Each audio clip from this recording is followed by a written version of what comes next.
रहीम अस्सलाम वालेकुम dear students. I am Kashif Shaikh. Chapter number 2 first year biology में आज हम जिस चैप्टर को डिस्कस करेंगे, स्टार्ट भी करेंगे, वो है बायोलॉजिकल मॉलिक्यूल।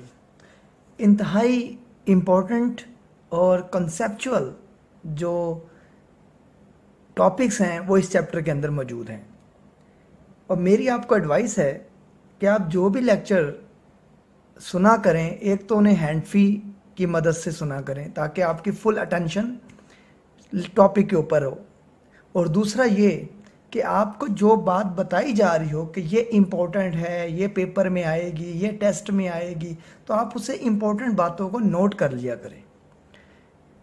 तो अब हम इस चैप्टर को स्टार्ट करते हैं। इंट्रोडक्शन है। इंट्रोडक्शन में बहुत इंपॉर्टेंट MCQ शॉर्ट क्वेश्चन है, वो मैं आपको साथ साथ बताता भी रहूँगा। सेकंड चैप्टर को आपने अच्छे तरीके से तैयार करना है क्योंकि ये समझा जाता है कि मुश्किल चैप्टर है फर्स्ट ईयर का। तो इसलिए हम सबसे पहले जो चैप्टर स्टार्ट करेंगे वो है बायोलॉजिकल मॉलिक्यूल, चैप्टर नंबर 2, और उसका टॉपिक है बायोकेमिस्ट्री। अब बायोकेमिस्ट्री क्या होती है, सबसे पहले तो हमें ये जानना है। देखें, ये दो लफ्ज़ हैं। एक है बायो, इसका मतलब है लिविंग ऑर्गेनिजम्स की बात होगी यहाँ पर। दूसरी बात यहाँ की गई है केमिस्ट्री, इसका मतलब केमिकल रिएक्शंस होंगे। तो इसका मतलब केमिकल रिएक्शन जो लिविंग ऑर्गेनिज्म में हो रहे हैं उन्हें हम बायोकेमिस्ट्री कहते हैं। हमारी बॉडी में बहुत सारे केमिकल रिएक्शंस हो रहे हैं, जैसे रेस्पिरेशन हो रही है, डाइजेशन हो रही है, प्लांट्स में फोटोसिंथेसिस हो रही है। तो इस तरह कई केमिकल रिएक्शंस हो रहे हैं। वो हमें कैसे पता चलेगा? वो हमें बायोकेमिस्ट्री को पढ़कर पता चलेगा। तो इसको पहले डिफाइन कर लेते हैं, फिर इसको समझने की कोशिश करते हैं। The branch of biology which deal with the study of chemical components and the chemical processes in the living organism. दो बातें इधर डिस्कस की गई हैं कि ब्रांच बायो की वो ब्रांच है ये कि बायोकेमिस्ट्री जो कि हमें बताती है या वजाहत करती है स्टडी ऑफ, पहली बात, केमिकल कंपोनेंट्स की। अब केमिकल कंपोनेंट्स कौन से, उनको भी हमने देखना है। And chemical processes in the living organism, यानी कि केमिकल कंपोनेंट्स केमिकल प्रोसेस करवा रहे हैं लिविंग ऑर्गेनिज्म के अंदर, उसको हम बायोकेमिस्ट्री कहते हैं। हम इस बात को कैसे समझें? मैं आपको दो मिसालें देता हूँ ताकि आपको बात समझ आ जाए। इसकी इम्पोर्टेंस क्यों है, हमें इसका नॉलेज कैसे ज़रूरी क्यों है, इसका नॉलेज इतना। देखिए, अगर हड्डियाँ कमज़ोर हो जाएं तो डॉक्टर रिकमेंड करते हैं कि दूध पिया जाए। इसका मतलब है दूध के अंदर कोई ऐसी चीज़ है जो हड्डियों को जाके मजबूत करेगी। ऐसा ही है, हमें पता चला कि जो बोन्स होती हैं वो जो हार्ड हैं, सख्त है, उनमें हार्डनिंग जो है वो कैल्शियम फॉस्फेट की वजह से है।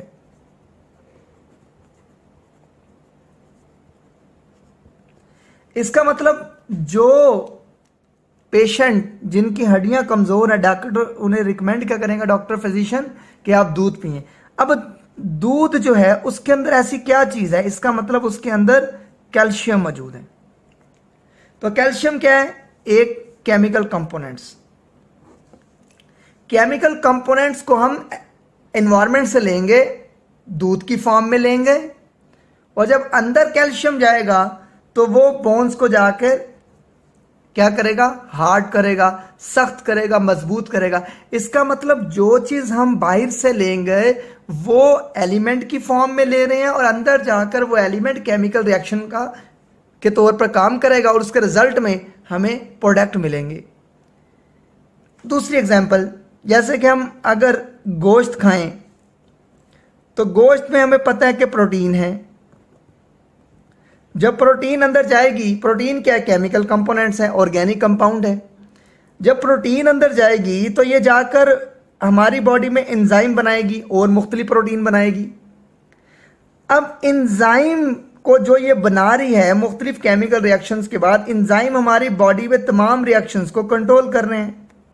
आपने फर्स्ट चैप्टर में पढ़ा हुआ है, विदाउट एंजाइम कोई भी काम नहीं हो सकता, एंजाइम तमाम रिएक्शन को कंट्रोल कर रहे हैं। तो इसका मतलब है कि मैंने आपको इंफॉर्मेशन दी है बायोकेमिस्ट्री को पढ़ना क्यों ज़रूरी है, कि बायोकेमिस्ट्री से हमें पता चलता है कौन से केमिकल कंपोनेंट्स हैं जो हम एनवायरनमेंट से लेते हैं और अंदर जाके कौन से केमिकल रिएक्शन परफॉर्म करते हैं, और वो जिंदा जानदारों के अंदर होता है और उनके लिए ज़रूरी है। तो ये हमें पता चला बात कि बायोकेमिस्ट्री क्यों ज़रूरी है। तो ये थोड़ी सी इंफॉर्मेशन होगी। अब इंपॉर्टेंस देख लेते हैं हम। Basic knowledge of biochemistry is necessary for understanding the physiology and the anatomy. अगर हमें बायोकेमिस्ट्री के बारे में इंफॉर्मेशन मिल जाए तो हमें फिजियोलॉजी भी पता चल जाएगी, एनाटॉमी भी पता चल जाएगी। इसी वजह से जो एमबीबीएस पार्ट फर्स्ट होता है, फर्स्ट ईयर एमबीबीएस में पहले बायोकेमिस्ट्री पढ़ाई जाती है। बायोकेमिस्ट्री क्यों पढ़ाई जा रही है? ताकि स्टूडेंट्स को पता चले कि हमारी बॉडी में कौन से केमिकल रिएक्शन होंगे। फिजियोलॉजी आपने फर्स्ट ईयर में पढ़ी, फर्स्ट चैप्टर में ही पढ़ी है। जो केमिकल रिएक्शन है, नॉर्मल जो फंक्शन परफॉर्म करता है कोई भी बॉडी का ऑर्गन, उन्हें हम फिजियोलॉजी कहते हैं। और एनाटॉमी क्या कहते हैं? एनाटॉमी स्ट्रक्चर को कहते हैं। तो कोई केमिकल चीज मिलकर स्ट्रक्चर बना रही है, कोई केमिकल मिलकर फंक्शन परफॉर्म कर रहे हैं। तो हमें बायोकेमिस्ट्री जब पता चलेगी तब हमें फिजियोलॉजी भी पता चलेगी और एनाटॉमी भी पता चल जाएगी। तो basic knowledge of biochemistry is necessary for understanding biology, यानी कि फिजियोलॉजी एंड एनाटॉमी। ये बात आपने जरूर लिखनी, मैंने मिसिंग की थी यहाँ पर। तो यहाँ पर आप ये लिखेंगे physiology anatomy. This is due to the following reason. अब इसकी रीजन है कि हम बायोकेमिस्ट्री जब पढ़ लेते हैं तो हमें फिजियोलॉजी और एनाटॉमी पता चल जाती है। इसके रीजन है, क्या रीजन है? All structure of the organism are composed of chemical compounds. तमाम ऑर्गेनिज्म का जो ढांचा है, स्ट्रक्चर है, वो केमिकल कंपाउंड से मिलकर बना हुआ है, वो ऑर्गेनिक हो या इनऑर्गेनिक हो। यानी कि इस तरह केमिकल्स आपस में मिलते हैं कि वो पूरा स्ट्रक्चर डिजाइन कर देते हैं ऑर्गेनिज्म को। मैं मिसाल देता हूं आपको एक, जैसे कि प्रोटीन, लिपिड्स, कार्बोहाइड्रेट आपस में अरेंज हुए। अरेंज होने के बाद उन्होंने क्या बना दिया? उन्होंने सेल मेम्ब्रेन बना दी। और आपको पता चल गया कि तमाम स्ट्रक्चर केमिकल कंपाउंड से मिलकर बना हुआ है। Protein, lipids, carbohydrate chemical compound है, ऑर्गेनिक कंपाउंड है। तो इस तरह अरेंज होते हैं कि ये स्ट्रक्चर बनाते हैं, एक ऑर्गेनाइज तरीके से स्ट्रक्चर को तश्कील देते हैं। Similarly in all function like photosynthesis, respiration, digestion, muscle contraction वगैरह वगैरह एटसेट्रा, बायोकेमिस्ट्री इन्वॉल्व है। वो कैसे इन्वॉल्व है भाई? मैं दो एग्जाम्पल आपको समझा देता हूं ताकि आपको बात समझ आ जाए। फोटोसिंथेसिस आप सब जानते हैं, क्योंकि हम ऑर्गेनिजम्स की बात कर रहे हैं तो प्लांट्स भी ऑर्गेनिजम्स में आते हैं। फोटोसिंथेसिस में कहा जाता है कि पौधे अपनी खुराक तैयार करते हैं जिसे कहते हैं ग्लूकोज। अब इसी तरह ही वो तैयार कर लेते होंगे, कोई ना कोई तरीकाकार के तहत तैयार करते होंगे। वो क्या करते हैं? वो माहौल से दो चीजें लेते हैं, एक केमिकल कंपाउंड्स ले रहे हैं, कार्बन डाइऑक्साइड, वाटर, और दूसरा एनर्जी ले रहे हैं, सोलर एनर्जी ले रहे हैं। और ये दोनों केमिकल कंपाउंड्स आपस में इस तरह ऑर्गेनाइज हुए हैं, इन्होंने एनर्जी को इस तरह तश्कील दिया है कि इन्होंने क्या बनाया? ग्लूकोज और ऑक्सीजन बनाई और वाटर का मॉलिक्यूल बनाया। यानी कि बताया गया है कि ऑल फंक्शन बायोकेमिस्ट्री है, केमिकल इस्तेमाल हुए, ग्लूकोज बना, केमिकल रिएक्शन बॉडी के अंदर गया, यानी कि केमिकल कंपाउंड बॉडी के अंदर गए, बॉडी के अंदर जाके वो केमिकल रिएक्शन में कन्वर्ट हुए, केमिकल रिएक्शन के नतीजे में प्रोडक्ट बना। अब ये ग्लूकोज इस्तेमाल होगा बॉडी के अंदर, ऑक्सीजन हम लेंगे, ऑक्सीजन जब हमारे अंदर जाएगी तो रिएक्शन होगा। तो बताने का मकसद ये है कि बायोकेमिस्ट्री, इससे हमें पता चला फोटोसिंथेसिस से कि भाई इसमें कार्बन डाइऑक्साइड एक केमिकल यूज होता है, वाटर केमिकल यूज होता है, एनर्जी यूज होती है और फिर ग्लूकोज बनता है जाकर। दूसरी एग्जांपल मैं आपको रेस्पिरेशन की दे देता हूं। अब रेस्पिरेशन में जो हमारी बॉडी में जो हम यूज करते हैं चीजें, जैसे कि ग्लूकोज ब्रेक डाउन हुआ कार्बन डाइऑक्साइड में, वाटर में, और इससे एनर्जी रिलीज हुई। तो मैं आपको यह समझाना चाह रहा हूं कि इसमें एनर्जी रिलीज हो रही है, इसमें एनर्जी एब्जॉर्ब हो रही है। इसका मतलब यहां छोटी छोटी चीजें मिलकर बड़ी चीज बना रहे हैं, यहां बड़ी चीज छोटी चीजों में टूट रही है। तो जब हम ग्लूकोज को लेंगे तो अंदर जाकर इन कंपाउंड में टूटेगी।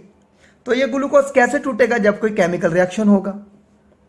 तो इसलिए यहां समझाया जा रहा है ये बात। मसल कॉन्ट्रैक्शन, हमें पता है जब तक कैल्शियम नहीं आएगा तब तक मसल कॉन्ट्रैक्शन नहीं होगा। तो इसलिए केमिकल कंपाउंड कैल्शियम है। कैल्शियम हम इन्वायरमेंट से लेंगे, दूध की शक्ल में लेंगे या दूसरे फ्रूट की शक्ल में या खुराक की शक्ल में लेंगे, वो अंदर जाकर केमिकल रिएक्शन परफॉर्म करेगा जिसे हम मसल कॉन्ट्रैक्शन कहते हैं। तो हमें इन सब की स्टडी से पता चलेगा, जैसे हमने अब फिजियोलॉजी पढ़ी, एनाटॉमी से पता चला हमें कि बायोकेमिस्ट्री को पढ़कर हमें पता चलेगा कि फिजियोलॉजी और एनाटॉमी क्या चीज है। इसलिए बायोकेमिस्ट्री को पढ़ रहे हैं कि हमें नॉर्मल फंक्शन पता चलेंगे और स्ट्रक्चर के बारे में पता चलेगा। जैसे मैंने बताया आपको स्ट्रक्चर, और जैसे मैंने आपको बताया फिजियोलॉजी, फंक्शन सारे। अब आ जाए जी इसकी कंपाउंड्स इन ऑर्गेनिज्म में। पहले भी बात जिक्र कर चुके हम चैप्टर नंबर 1 में। ये भी मैं इंफॉर्मेशन दे रहा हूं। इसमें अभी तक एक शॉर्ट क्वेश्चन आया जस्ट कि बायोकेमिस्ट्री क्या है, इसकी इंपॉर्टेंस बताएं। और इसी में से पूछा जा सकता है आपसे ऑर्गेनिक और इनऑर्गेनिक कंपाउंड कौन सा है इसमें से। और ये भी बात पूछी जा सकती है कि नॉलेज क्यों ज़रूरी है बायोकेमिस्ट्री का, क्योंकि हम इसको हासिल करके एनाटॉमी और फिजियोलॉजी को अच्छे तरीके से जान सकते हैं। तो अगर आपकी ऑप्शन फिजियोलॉजी एनाटॉमी दोनों हो तो आपने ए बी को टिक करना है। तो याद रखिएगा, ये बहुत इंपॉर्टेंट बातें हैं, इसलिए इसको फुली अटेंशन आपने अटेंड करना है लेक्चर, और हैंड फ्री के बगैर आपने लेक्चर नहीं सुनना, फुली अटेंशन ली। ये मेरी एडवाइस है आपको। ऑर्गेनिक कंपाउंड्स, आप सब जानते हैं ऑर्गेनिक कंपाउंड्स कौन से होते हैं। ऐसे ऑर्गेनिक कंपाउंड होते हैं जिनमें कार्बन और हाइड्रोजन होता है। Important organic compound in living organism are carbohydrates है, प्रोटीन है, लिपिड्स हैं एंड न्यूक्लिक एसिड वगैरह वगैरह। ये तमाम ऑर्गेनिक कंपाउंड ये आप पढ़ भी चुके हो, और ये बारी बारी हमने इन टॉपिक्स को पढ़ना भी है, ये हमारे सिलेबस भी है इस चैप्टर का। Inorganic compound living organism greater water है, कार्बन डाइऑक्साइड है, एसिड है, बेसिस एंड साल्ट है, ये इनऑर्गेनिक कंपाउंड्स में आ जाते हैं। तो ये बेसिकली क्या है, ये कंपाउंड्स इन ऑर्गेनिज्म है। इसके बाद एक टेबल ड्रॉ किया गया है फर्स्ट पेज पर चैप्टर नंबर 2 में, जिसमें डिफरेंट केमिकल कंपोनेंट दिखाए गए हैं जो ऑर्गेनिक भी है, इनऑर्गेनिक भी है। जिसमें 2 सेल का कंपैरिजन लिया गया है। एक बैक्टीरियल सेल लिया जो कि प्रोकैरियोट्स में अंदर आता है, और एक मैमेलियन सेल जो कि यूकैरियोट्स में आता है। अब इनमें परसेंटेज है, सेल का वेट बता रहा है कि सेल के अंदर क्या क्या चीज़ें होती हैं। बैक्टीरिया में क्या होता है, मैमेलियन सेल, इंसान भी मैमल्स के अंदर आता है, तो इंसान के सेल यानी यूकैरियोट्स में क्या क्या चीज़ें। ये बहुत इंपॉर्टेंट एमसीक्यूज ऑब्जेक्टिव के पॉइंट से और शॉर्ट क्वेश्चन के पॉइंट से है। इसलिए मैं आपको बार बार कह रहा हूं, जो चीज़ मैं आपको बता रहा हूं, हाईलाइट कर रहा हूं कि ये इंपॉर्टेंट है, आपने उसको हाईलाइट करते जाना है। अब इसमें केमिकल कंपोनेंट डिफरेंट है, जैसे कि वाटर की परसेंटेज, वाटर सबसे ज़्यादा होता है, आप सब जानते हैं। बैक्टीरिया में भी 70% है और मैमल्स में भी 70% है। प्रोटीन 15% और मैमल सेल में 18% है। कार्बोहाइड्रेट 3% और मैमेलियन सेल में 4% है। लिपिड्स बैक्टीरिया सेल में 2% है और मैमेलियन सेल में 3% है। डीएनए बैक्टीरिया सेल में 1% है और मैमेलियन सेल में 0.25% है। आरएनए बैक्टीरिया सेल में 6% पर है और मैमेलियन सेल में यूकैरियोट में 1.1% है। ऑर्गेनिक मॉलिक्यूल है, एंजाइम है, हार्मोन है, मेटाबोलाइट्स है जो केमिकल रिएक्शंस के नतीजे में बनते हैं, उन्हें मेटाबोलाइट्स कहते हैं हम, वो 2% है और मैमेलियन सेल में भी 2% है। इनऑर्गेनिक आयन में सोडियम है, पोटाशियम है, कैल्शियम है, मैग्नीशियम है, क्लोरीन है, सल्फेट है वगैरह वगैरह, ये 1% है दोनों में। तो ये एक छोटा सा टेबल है। जो सवाल कैसे बनता है, एनिमल या मैमेलियंस में बैक्टीरियल सेल की सिमिलरिटी, यानी कि आप फर्क बताएं दोनों के सेल कंपोनेंट सेल के अंदर कितनी परसेंटेज होती है, और इसी में से एमसीक्यूज बनता है। जैसे ये आपके सामने टेबल है, मैं आपसे ही एक एमसीक्यूज पूछता हूं और आप फौरन इसको देख के अपने दिल में जवाब दें। What is the percentage of the lipids in bacterial cell?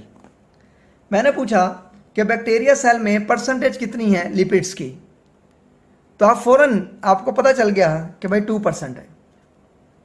फिर पूछा गया what is the percentage of protein in the mammalian cell, तो आपका फौरन क्लिक किया मैमेलियन सेल में 18% है। तो इस तरह आपने इसको अच्छे तरीके से पढ़ लेना है ताकि आपको ये बातें पता चलें।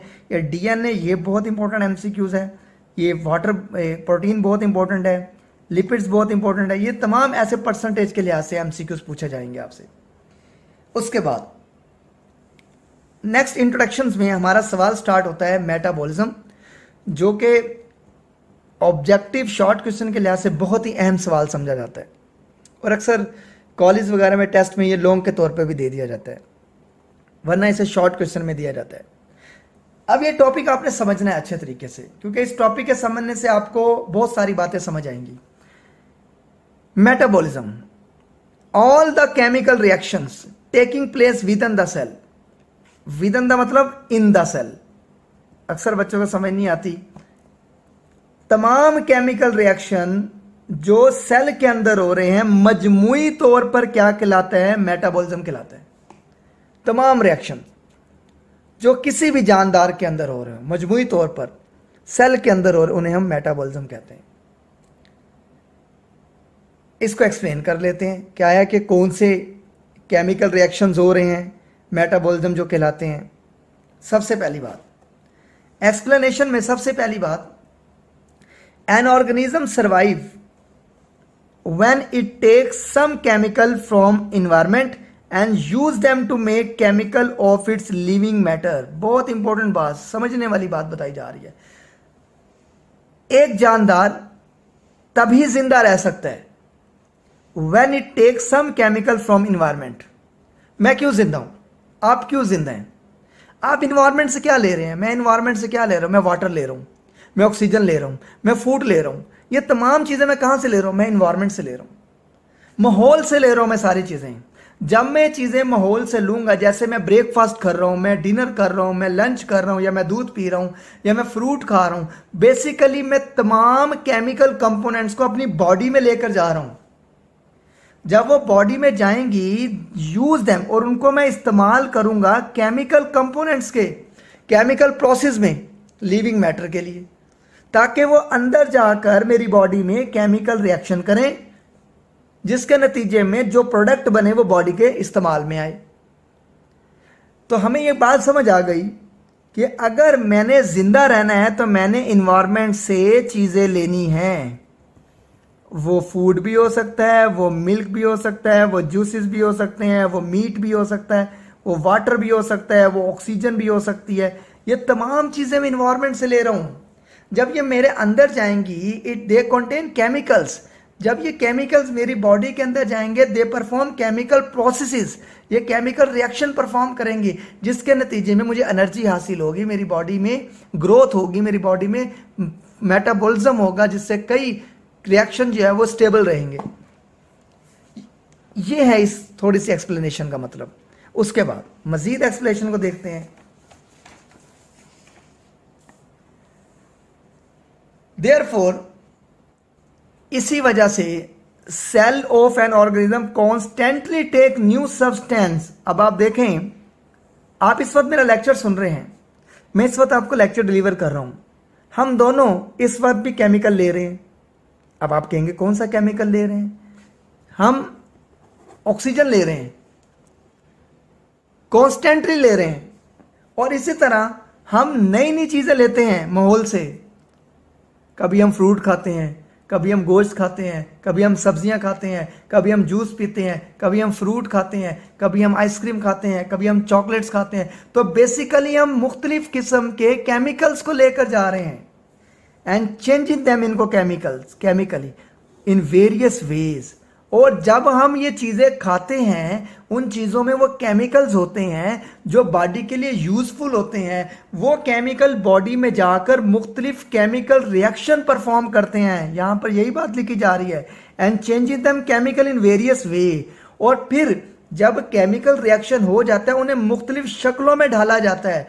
किन शक्लों में ढाला जाता है? या तो वो सेल का मटेरियल बनाने में मदद करते हैं, सेल मेम्ब्रेन बनाने में इस्तेमाल होते हैं, साइटोप्लाज्म को बनाने में इस्तेमाल होते हैं, मुख्तलिफ स्ट्रक्चर बनाने में इन्वॉल्व होते हैं, एंड ऑब्टेनिंग एनर्जी, और हमें एनर्जी भी हासिल होती है इनसे। कई केमिकल रिएक्शन हमारी बॉडी में होते हैं जिससे हमें एनर्जी हासिल होती है। यानी कि बताने का मकसद स्टूडेंट यहाँ पर ये है कि हम मुसलसल जो चीज़ें ले रहे हैं, जैसे हम इस वक्त ऑक्सीजन ले रहे हैं, तो ऑक्सीजन हमारे अंदर जाएगी। ऑक्सीजन क्या है? केमिकल्स। जब अंदर जाएगा केमिकल्स, तो अंदर जाके परफॉर्म करेगा कोई रिएक्शन, केमिकल प्रोसेस होगा जिसके ज़रिए कुछ नई चीज़ें बनेगी जो सेल का हिस्सा बनेगी और एनर्जी हासिल होगी। रेस्पिरेशन में यही कुछ होता है। लाइफ डिपेंड अपॉन सीजलेस, इसलिए कहा जा रहा है कि अगर जिंदगी चाहिए तो फिर सीजलेस केमिकल एक्टिविटी होनी पड़ेगी। फिर इनको रुकना नहीं चाहिए, फिर ये रुकनी नहीं चाहिए, चीजें ये चलती रहनी चाहिए। केमिकल रिएक्शन जहां पर रुका, जहां पर मेटाबॉलिज्म रुका, वहीं पर आपकी लाइफ क्या हो गई? वहां पर एंड हो गई, डिस्ट्रॉय हो गई।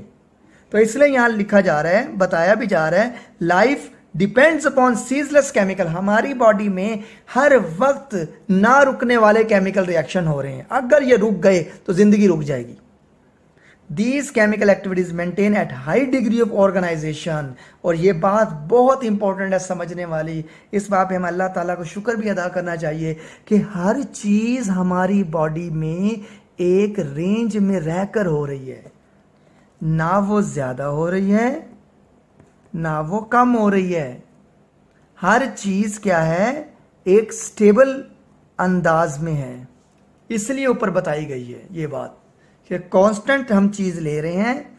हर चीज की ज्यादती भी बीमारी पैदा कर देगी और कमी भी बीमारी पैदा कर देगी। यानी कि अगर हम कहें ग्लूकोज की कमी अगर बॉडी के अंदर हो रही है तब भी मसले खड़े होंगे। हम अगर कहें ग्लूकोज की ज्यादती हो रही है तब बीमारी हो जाएगी, डायबिटीज। यानी कि हर चीज को एक टॉलरेबल रेंज में रखना है, एक स्टेबल कंडीशन में रखना है। इसलिए यह कहा जा रहा है लाइफ ना रुकने वाली केमिकल एक्टिविटीज का सिलसिला है, और यही chemical activities higher degree of organization करते हैं, हमारी बॉडी को मेंटेन करते हैं स्टेबल। ना किसी चीज को ज्यादा होने देते हैं, ना किसी चीज को कम होने देते हैं। तो इस बात का यह मतलब है। ऑल दिस एक्टिविटी और chemical reaction in the body occur by metabolism, तमाम ये एक्टिविटीज या केमिकल रिएक्शन जो हमारी बॉडी में हो रहे हैं, कौन से हो रहे हैं?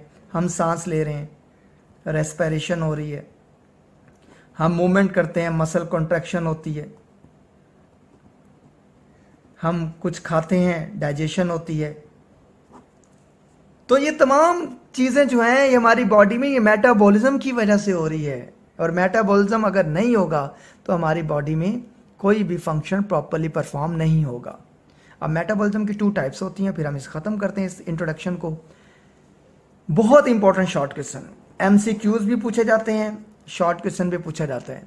एनाबॉलिज्म और कैटाबॉलिज्म में फ़र्क बताते हैं क्या होता है, दोनों को इकट्ठा पढ़ लेते हैं। एनाबॉलिज्म और कैटाबॉलिज्म। एनाबॉलिज्म को हम एनाबॉलिक भी कहते हैं, एनाबॉलिक रिएक्शंस।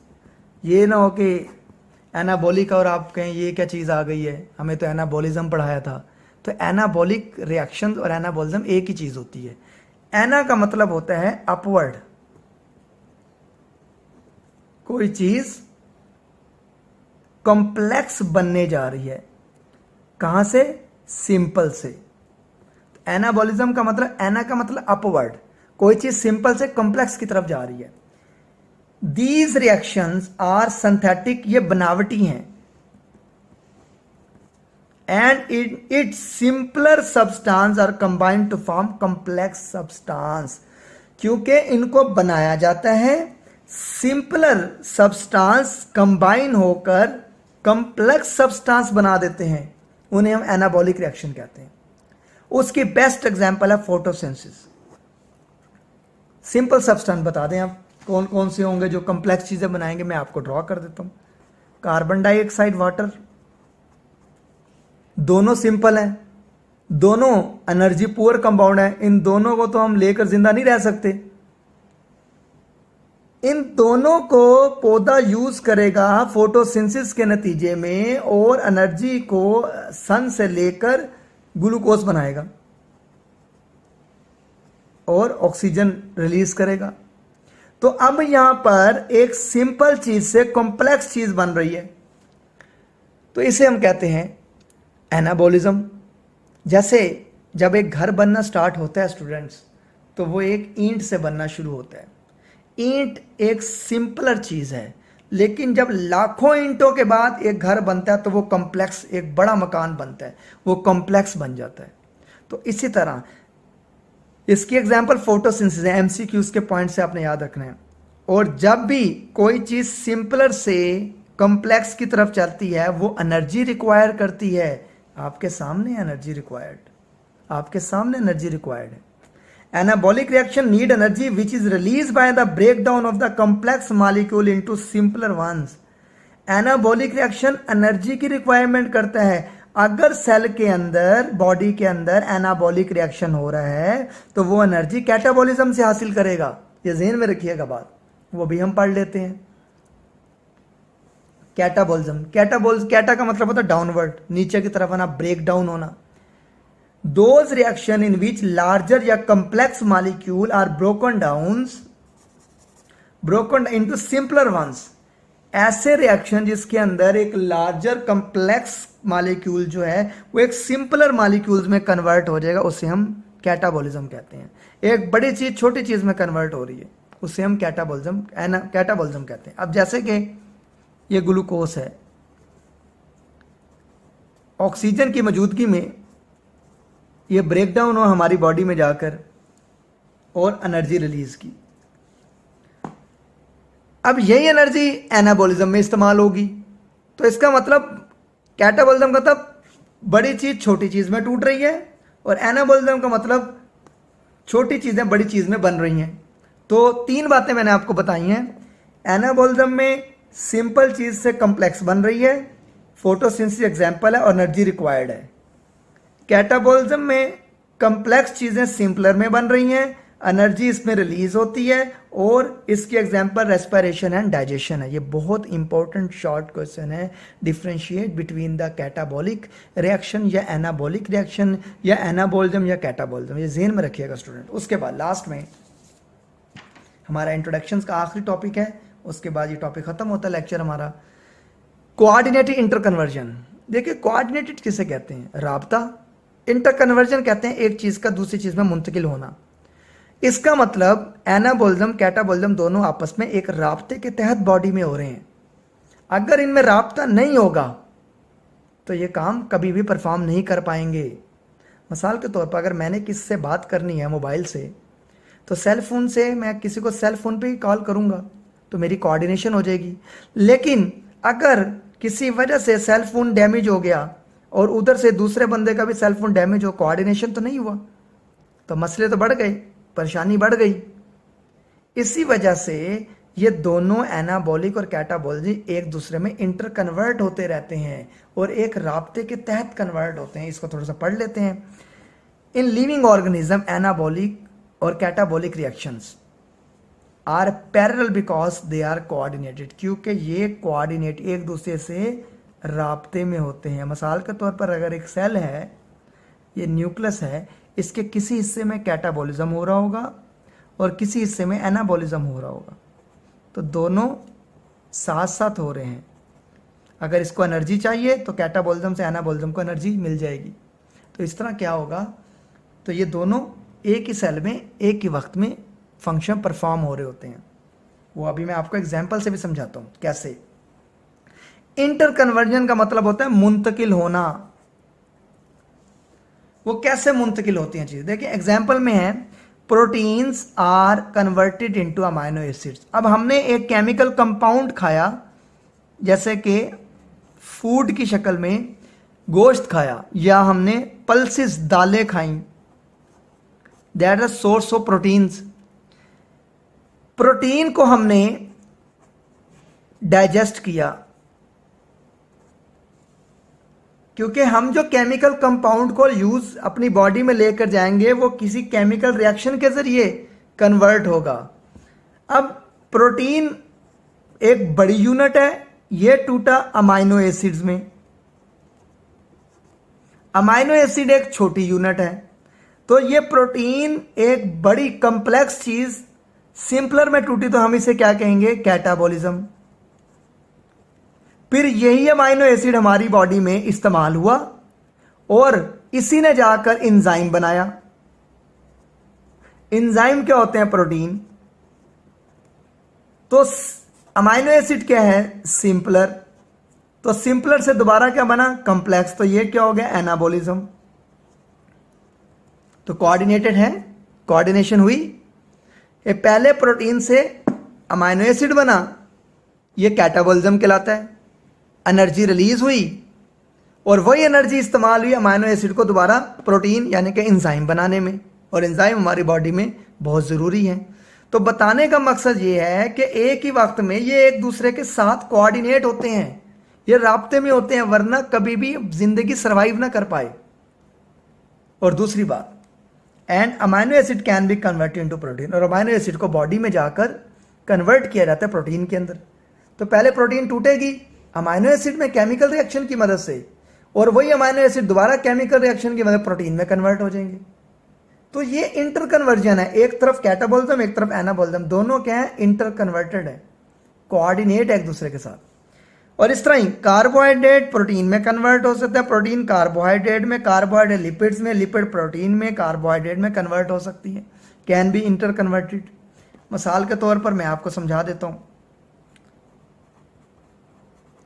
कार्बोहाइड्रेट लिपिड्स में कन्वर्ट हो जाते हैं, आपके ख्याल में ऐसे ही कन्वर्ट हो जाएंगे। पहले कार्बोहाइड्रेट टूटेंगे, केमिकल रिएक्शन होगा, तो यहां पर केमिकल रिएक्शन हो रही है, एरो का निशान है, फिर लिपिड में जाएंगे। यानी कि कार्बोहाइड्रेट भी ऑर्गेनिक है, कार्बन नाइट्रोजन ऑक्सीजन से मिलकर बने हुए हैं, ये भी कार्बन हाइड्रोजन ऑक्सीजन से मिलकर बने हुए हैं। तो अरेंजमेंट चेंज होती है, केमिकल कंपोनेंट्स वही होते हैं। तो कार्बोहाइड्रेट केमिकल प्रोसेस के जरिए लिपिड्स में कन्वर्ट होंगे, क्योंकि अरेंजमेंट इनकी चेंज होगी, केमिकल कंपोनेंट दोनों के सेम है, बिकॉज दे आर ऑर्गेनिक। अब मैं आपको एक फिजिकल एग्जांपल देता हूं। एक घर है, अब उसको बदलना है, उसकी शेप चेंज करनी है। अब मैं एक घर को हाथ से तो शेप चेंज नहीं कर सकता, या मैं देखूंगा ऐसे और शेप चेंज हो जाएगी, ऐसा तो पॉसिबल नहीं है। तो मैं क्या करूंगा, पहले मैं तमाम घर को गिराऊंगा, तमाम घर को गिराऊंगा, उसकी छोटी छोटी ईंटें निकालूंगा, सारी अलहदा अलहदा करूंगा, फिर दोबारा उन्हीं ईंटों को इस्तेमाल करके एक दोबारा नया घर बनाऊंगा, नई शक्ल वाला। तो ये अभी यही कुछ हो रहा है। तो कार्बोहाइड्रेट पहले बॉडी में जाकर रिएक्शन होगा, ब्रेकडाउन होंगे, उसके बाद वो लिपिड में कन्वर्ट होंगे। इसलिए ये आखिर में बात बताई जा रही है, both the reactions catabolic and anabolic reaction go hand in hand, हाथ से हाथ मिलाकर ये चलते हैं, कोऑर्डिनेट राब्ते के तहत चलते हैं, वरना ये कभी भी काम ना कर सकें। ये राब्ता ही तो हुआ है, पहले प्रोटीन अमाइनो एसिड में कन्वर्ट हुआ, कैटाबॉलिज्म हुआ, बॉडी में अंदर जाओ और बॉडी में ही अमाइनो एसिड एंजाइम में कन्वर्ट हो गए, एंजाइम प्रोटीन होते हैं, और वो एनाबॉलिज्म रिएक्शन। तो दोनों हाथ से हाथ मिलाकर चल रहे हैं। अगर ये ना होते तो सारा निजाम ही धर्म भरम हो जाता बॉडी का। तो इसे हम कहते हैं मेटाबॉलिज्म। तमाम रिएक्शन जो सेल के अंदर हो रहे हैं, बॉडी में हो रहे हैं, मजमूई तौर पर हम उन्हें क्या कहते हैं, मेटाबॉलिज्म कहते हैं। तो ये हमारा आज का टॉपिक है, इंट्रोडक्शन। अच्छे तरीके से स्टूडेंट आपने इसको सुनना है और समझना है। एमसीक्यूज शॉर्ट क्वेश्चन के पॉइंट ऑफ व्यू से बहुत इंपॉर्टेंट बातें हैं इसके अंदर। अब तक के लिए इतना ही। Thank you so much. अल्लाह हाफिज।